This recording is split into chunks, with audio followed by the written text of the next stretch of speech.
Well, welcome back. Here we are with none other than Taylor Swift. Taylor Swift. Where it all began. So, Taylor came out with 43% of the votes for this round of album dives, vinyl dives. And this album is so iconic now, especially for Swifties. I'm a huge Swiftie. I love Taylor Swift.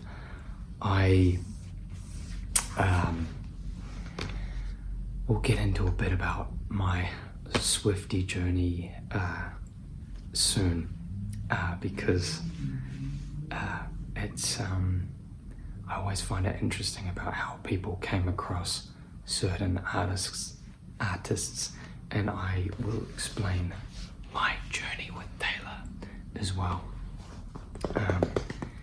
This is Taylor Swift's debut album, Taylor Swift. And for the Swifties out there, a lot of what I'm saying today, you probably already know, but there might be some people out there that don't know about the things I'm going to discuss about this album. This album, which I believe is due to be re-recorded at some stage in the next few years. I think most of us are predicting it's going to be the last one that Taylor is re-recording for her re-releases. It kind of makes sense to save the first one for last. But let's get into it. Let's have a look at this this cover and insert first, and then we'll get into some of the background.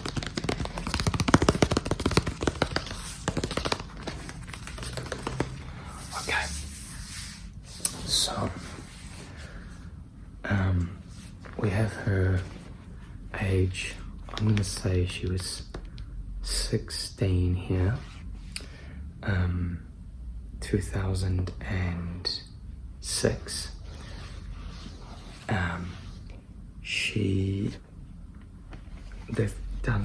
They've obviously enhanced the background here.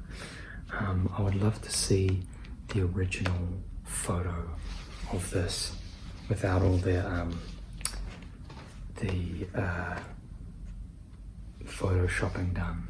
I'm interested to see that. But it's obviously the shoot was obviously in this sort of location where there's a river and there's nature, and she's in a white dress, and looks like this is the era where she had her natural hair coming through, the curls. And then side A, we have Tim McGraw, Picture to Burn, Teardrops on My Guitar, radio single version, A Place in This World. Side B, we've got Cold as You, The Outside, Tied Together with a Smile. Side C, we've got Stay Beautiful, Should Have Said No, Mary Song, Oh My My, Our Song. And then side D, where are we, side D? I'm Only Me When I'm With You, Invisible, Perfectly Good Heart, and Teardrops on My Guitar pop version. So I think this was a read. This was like the deluxe version, because I don't know if the Teardrops pop version was on there. But inside we've got a 2-page spread of all the lyrics, and I don't know if she'd started to do this yet, but she'd used to highlight certain letters and it would spell out a secret message. She may have done it on the CD version of this. Oh, she's done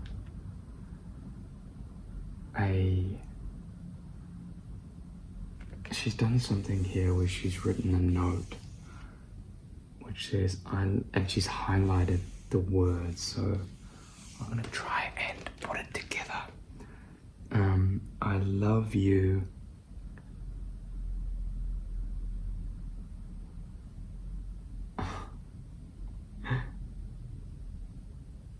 Doing on your birthday that good. 14 now, putting me on TV, CMT. I love radio. I don't know what that, I'm gonna have to spend more time on that one. But then at the bottom she's put, to all the boys who thought they would be cool and break my heart, guess what? Here are 14 songs written about you. Ha. So she was in that era. This was her angsty teenage sort of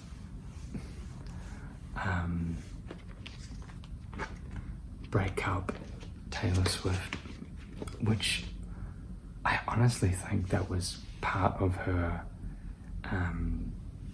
that was part of how she was marketed in this point in time, is she was the girl that wrote breakup songs about her boyfriends at high school. And here are the discs, which have a picture of her feet. I feel like, man, it's funny when you see stuff like this, it just so feels like that era, that mid 2000s era.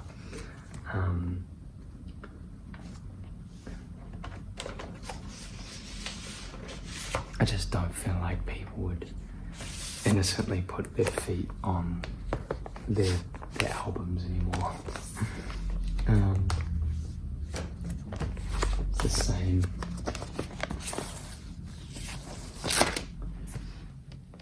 I find this, what she did, and I've seen her talk in interviews and stuff about this time in her life, where she felt quite alienated in high school, and she was going for such big things, and a lot of the songs were written about high school friends, boyfriends, and that is really, that's really hard to do and face in reality. And as a songwriter myself, I'm always cautious about the effect the song might have on the person it's written about, because for example, in these songs, Drew, Corey, who else have we got? All of those guys, it's probably an honor for them, but at the time, they were probably thinking, what? Taylor's just written a breakup song about me breaking her heart. I feel like by her diary being sold in real time while she was at high school would have been such a huge thing to put on the line, but so brave, and I just love what I love about her in this, and in general, and in this era, is this like potent tunnel vision that she had to be what she is, and there was just, I feel like there was such a fire in her at this point. So it got the tracks, it got the wheels going. So back to the facts. Let's get to the facts. This came out October 24th, 2006. I was 16 as well. I did not, in New Zealand, we didn't get this album until later on, when she released Fearless in 2008. That's when we got this album down there, because as far as I know, no one in New Zealand really knew of Taylor Swift until Love Story, and that was the first time I saw her, was the Love Story video, the scene where she's walking in school holding her books or by the tree, and she sees that guy Justin, I can't remember his last name, and she's holding her books. That's the first time I saw her, and I'll never forget it.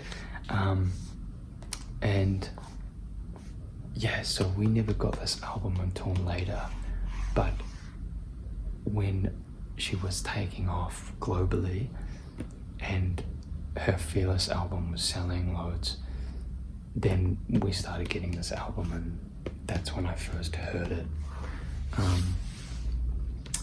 So released by Big Machine Records, recorded in 2005, so that was when she was 15, turning 16. And yeah, there is a lot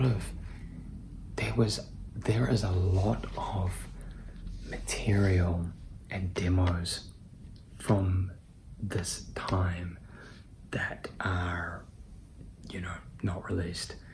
So I'm very interested to see what we have on the Taylor's version of this album. In fact, this re-release is what I'm looking forward to out of all of them, because she has changed so much in those, it's nearly 20 years since this album came out, which is actually crazy. And what's the bet it will come out in 2026? Is that where we're at? Coming up to? My God. So she released Tim McGraw in June, the first single, and then they re-released a CD with the original voice recording of her talking to Tim McGraw on a radio station, which was quite cool. But then her and her mum, I read that her and her mum went around radio stations with the single and tried to, cold call, and also the people from Big Machine were obviously doing this, getting it in front of radio, trying to push it, promote it. So I think a lot of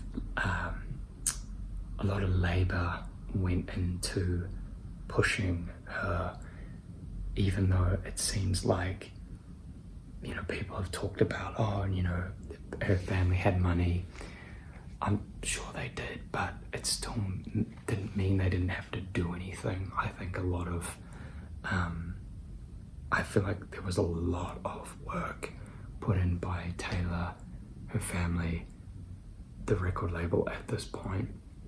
And you can see how she would have become more detached from school and that world. And yeah, that must have been very, very alienating. And I feel at that point in time, you know, things must have been moving really quickly. Singles, Tim McGraw was first. Then there was Teardrops on My Guitar, released February 2007. Our Song was September 2007. Picture to Burn, 2008, February. And Should Have Said No, May 2008.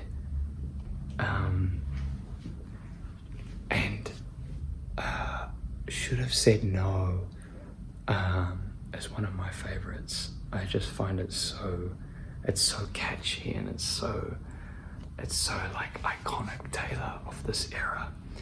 And I think it was one of the first, I think after Love Story, I think Should Have Said No was one of the first ones that I downloaded on LimeWire. God. And it was like the radio version, so it had like the person talking in the back, the announcer saying, Taylor Swift should have said no. But I Should Have Said No, they used, I find these kinds of things really interesting about different regions, because Should Have Said No came when Fearless was doing really well. They released, she obviously had Love Story as the single, which everyone was into. But then in New Zealand, they started playing Should Have Said No on the radio. This pop version, which was included on the Fearless international version, which has a different front cover. In fact, let me see if I can find the Fearless that we got. Okay, so this is the Fearless that we got, which has the multi-platinum #1 US album featuring Love Story. Visit taylorswift.co.nz. I mean, I don't think that's still available to see now, but yeah, this is the version we got. And on the back it has it's got all the Fearless tracks, and then Our Song, Teardrops, Should Have Said No, Love Story pop mix. But yeah, Teardrops and Should Have Said No were like these pop versions that were different to this version.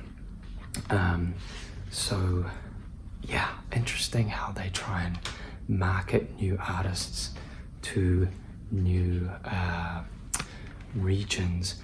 And I suspect that they used this photo for this was New Zealand Australia edition. I assume they used this picture to show her face more, to get like familiarity of her face, because the other Fearless one, you know, where she's doing that one to the side with the hair going everywhere, you can't really see her as clearly. That's my thought on that.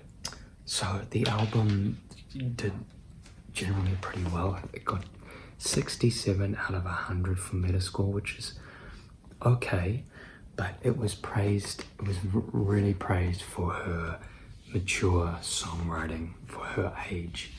So yeah, really excited to see the re-release of this album, and to hear how, you know, the difference between how her voice has developed and also what demos she chooses to make vault tracks. I cannot wait. Well, I could talk about this forever, but I'm gonna wrap it up. I'm gonna be doing one more ASMR vinyl dive for this series, and I'm gonna be posting about that very shortly. I hope you enjoyed this as much as I did, and